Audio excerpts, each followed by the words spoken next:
Hi guys, this is John Pike from johnrpike.com. How are you today?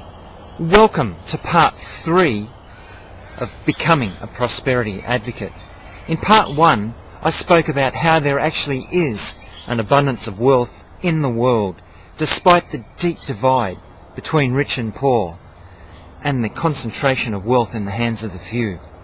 In part 2, I spoke about how critical it is to let go of scarcity in your own mind so that you're not held back.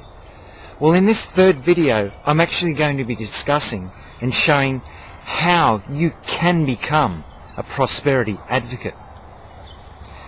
A while ago, I read a very, very important statistic, and that is that if all the wealth in America was divided evenly amongst the rich and poor, in a few short years, there would be the same distribution of rich and poor people. So I'm going to have some hard facts in this video and ask you a few probing questions. But because of that statistic, there's 3 things I'm going to cover. Firstly, this is why people, when they win the lottery, most of them end up being worse off in a few years. Now, isn't that ironic? Everybody dreams of winning the lottery.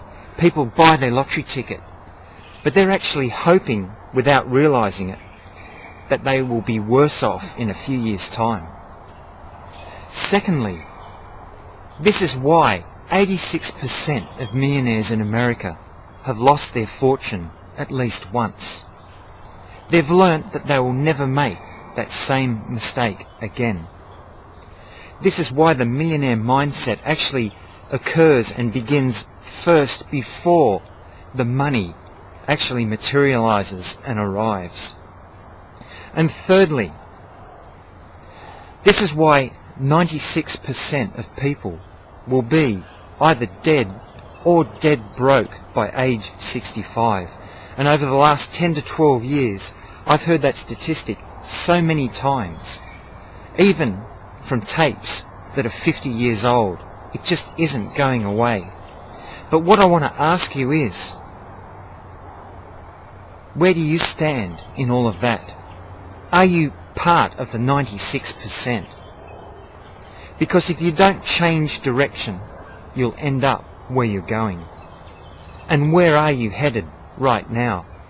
If you were to interview 100 people, 96% of them would say that that isn't going to happen to them.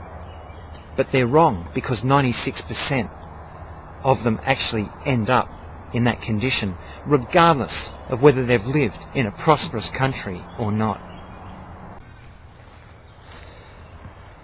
Hi guys, this video has actually turned out to be a little bit longer than I anticipated, so I'm going to break it up into 2 sections. In this first portion, we've actually dealt with some very interesting and confronting statistics, as well as some very probing questions.